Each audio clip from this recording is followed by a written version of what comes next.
Hey everyone, and welcome back. We're diving into something pretty different today. The Catholic Church and what it has to say about artificial Oh, intelligence. yeah, definitely different. We're looking at a note they put out called Antiqua et Nova, which I think means ancient and new. Yeah, ancient and new. Pretty cool, huh? Yeah. So instead of, all the usual stuff about AI, the church is kind of taking a step back. They're Yeah. looking at AI through the lens of human intelligence, like what it says about us. Yeah, it's like they're asking, what does this all mean? Where are we going with this? Totally. It's Yes. not just about the tech itself, right? It's more about, you know, our values and what we want as humans. Mm-hmm.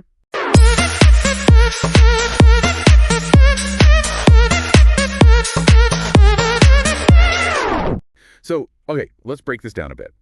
The night starts by defining AI. And, well, it's not that straightforward. Right. Remember how we used to think about AI? Like making machines that think just like us? Oh, yeah, like those robots from the movie. Exactly. Yeah, that was the dream. Artificial General Intelligence, or AGI. AGI. Basically like copying the human mind digitally so it can do anything we can intellectually. Wow. Yeah, John McCarthy, one of the big AI guys, back in the Yeah. 50s, he was all over that idea. But then, well, things kind of changed, right? We didn't quite get there. Yeah, that's right. Yeah. We ended up with something a bit different. Like what we use every day. Yeah, exactly. Like those algorithms that are always recommending stuff, or translating languages instantly. Oh, yeah. Those are super specialized, they're masters of one specific thing. So not exactly like us. No. That's why we call it narrow AI now. Hmm. In this shift from AGI to narrow AI, it's not just a tech thing. Hmm. It shows that copying human intelligence is way more complicated than we thought. I guess that makes sense. It's like trying to make one machine that can write music, solve crazy math problems, and, be your best friend all at the same time. Yeah, exactly. And this is where the church's view gets really interesting. Okay, tell me more. They're saying human intelligence is much more than just data and tasks. So what's their take? Well, they dig into all this philosophy and theology, emphasizing how we're made in God's image. Which means, human intelligence is more than just calculating stuff. It's about understanding truth, beauty, even like our place in the universe. So it's not just thinking in our heads, but like experiencing the world on a deeper level. Exactly. They use two big ideas to explain this. First, there's ratio, which is our ability to think logically and analyze things. Right. But then there's intellectus, which is more like intuition, a deeper grasp of truth. So like those aha moments when something finally clicks. Yes. Or that feeling of awe when you see something amazing, like a work of art. It's more than just cold calculation.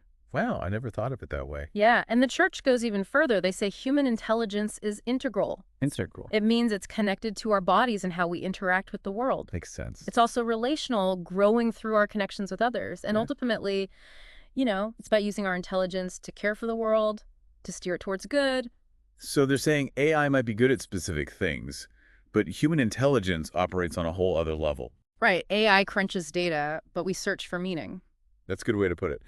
So the church is careful about comparing AI to human intelligence too closely. Yeah, definitely AI boils down to algorithms and computations. It can't experience the world like we do. It can't grasp those big questions about meaning or purpose. And it can't make moral decisions based on right and wrong. Exactly. I remember the note quoted Paul Claudel. He said, "Intelligence is nothing without delight." That's interesting. It makes you think, can AI really feel the joy of understanding or, see the beauty in a sunset? Probably not. Yeah. But that makes me think about something else, the technocratic paradigm the note talks about. What's that all about? It's this idea that tech can solve all our problems. Yeah. Like if we have enough data and processing power, we can create a perfect world. Oh, I see. But the church is saying, hold on a minute. This ignores what makes us human. Our capacity for love, compassion, creativity, and those big existential questions. So we can't just hand over control to machines. Right. If we do, we risk losing sight of those essential human qualities. I guess it's not about rejecting tech completely, but making sure it helps us flourish. Exactly. We need to approach AI with wisdom and, really think things through.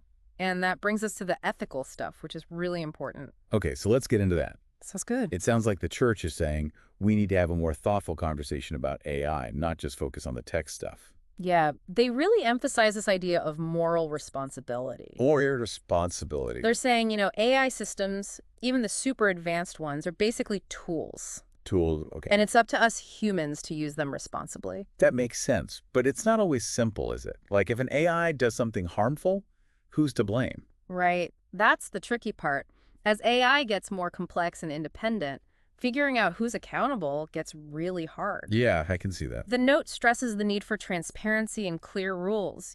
We need to constantly be thinking about the ethics of it all. So not just letting things run wild and dealing with the fallout later. Exactly. We got to be proactive, thinking about the consequences from the get-go, building in safeguards and always evaluating how AI is being used. So thinking of the human impact right from the start. Exactly. The church is really clear about this.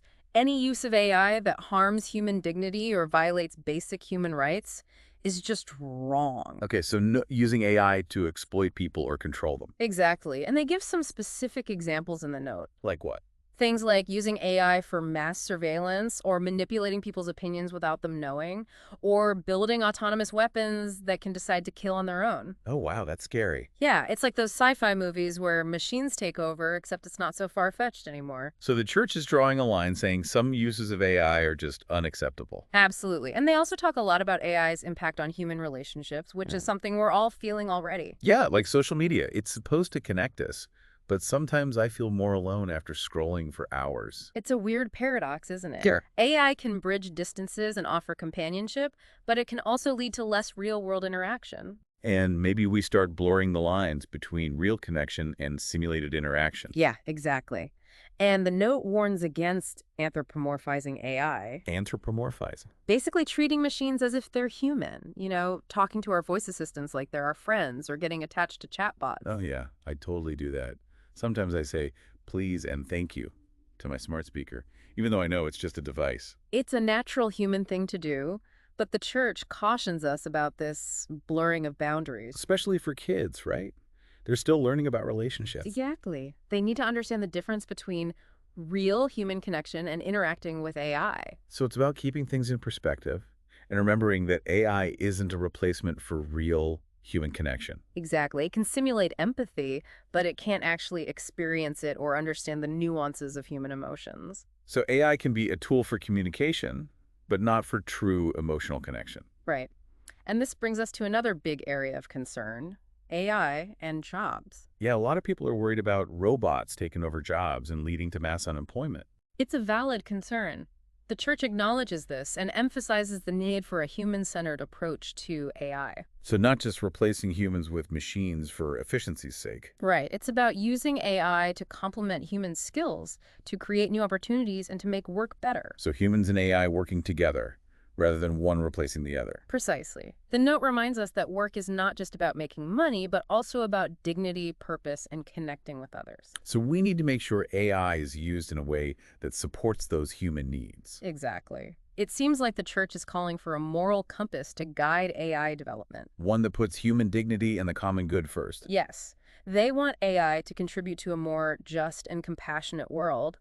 And the note doesn't stop there. It goes into specific applications of AI in different sectors like healthcare, education, even warfare. Oh, wow. So they get really specific. They do. And in each area, they offer some really insightful recommendations and warnings. Well, let's hear them. So healthcare seems like an area where AI could really change things, both for better or worse. Oh, absolutely. The church sees huge potential for AI in healthcare. Like what specifically? Well, think about faster diagnoses, more accurate ones too. Okay. Treatments that are personalized, based on your genes. And even robotic surgery, way more precise than humans could ever be. Wow. Yeah, that's amazing. But I also imagine there are some ethical red flags. You're spot on. The note is very clear about not dehumanizing healthcare with AI. Right, because at the end of the day, patients are people. Right. Exactly. They're not just data points. They have feelings and hopes, and they need to feel cared for. It's not the same, getting a diagnosis from a machine versus a doctor who actually listens to you and explains things clearly. Exactly. The note stresses how important it is to preserve that doctor-patient relationship. To make sure patients feel heard and understood. Right. Using AI in a way that respects their dignity and lets them make their own choices. So it's all about finding that balance between technology and human compassion. Exactly. Now, what about education? It seems like AI could really transform how we learn, too. Oh, for sure. Imagine personalized learning programs that adapt to your pace and style. Okay. AI tutors that give you instant feedback, and virtual classrooms that connect students from all over the world. Wow, that would be amazing. Yeah, AI could make education more accessible and engaging for everyone. I see the potential there, but I wonder if there are downsides too. Like what? Could we become too reliant on AI in education? Maybe even lose something important along the way. That's a really good point. The note brings that up too. While AI can be a great tool, it's important to remember that education is about more than just absorbing information. Right. It's about thinking critically, being creative, solving problems, and really developing a love for learning. Exactly. And what about the role of teachers? Yeah. Can AI really replace that human connection and guidance that a good teacher offers? That's a key question. The church is very clear that AI should never replace the teacher-student relationship. Makes sense. Teachers bring so much more to the table than just information. They inspire and guide students in ways that AI just can't replicate. So again, it's about using AI as a tool to enhance human capabilities, but not to replace the human element entirely. You got it. That seems to be the overarching message here. To use AI wisely and make sure it helps us flourish. Exactly. And they also tackle one of the most controversial uses of AI warfare. Oh yeah, that's a big one. Definitely. The note strongly condemns the development of autonomous weapons systems. Those that can pick and attack targets without any human involvement. The idea of machines making life or death decisions is really scary. It feels like something out of a dystopian movie. The church sees it as a huge threat to humanity, a violation of human dignity. So they're saying some applications of AI are simply off limits because they go against our fundamental values. Exactly. They call for a renewed focus on peace and international cooperation to prevent an AI arms race. So basically, a global effort to make sure AI is used ethically. Right, and to keep humans in control, holding them accountable for how these technologies are developed. So it sounds like the church is urging us to step up and shape the future of AI to make sure it aligns with our values and hopes. Absolutely. And one of the most fascinating things about this note is how it connects all of this back to our relationship with God. Well, that's interesting. They warn against seeing AI as a replacement for God, a kind of technological idol. Yeah, I can see how it's tempting to think that AI will solve all our problems and maybe even give our lives meaning. But the church reminds us that true fulfillment comes from something deeper. So it's not about rejecting technology or being afraid of AI, but about putting it in its proper place. Right. Recognizing that true progress involves both our technological advancements and our inner lives, our spiritual connections, and our relationships with each other. This has been a really insightful discussion. I'm amazed by the church's perspective on AI, especially its focus on human dignity and the ethical considerations. I agree. It's been a fascinating journey exploring this topic. And as we wrap things up, I want to leave you with a question. If AI is a reflection of our own intelligence, what does it tell us about ourselves as a society? What are our priorities, our hopes, our fears? What kind of future are we building with these powerful tools? That's a great question for us all to think about. Yeah. Thanks for joining us on this deep dive into AI and the human spirit. Until next time.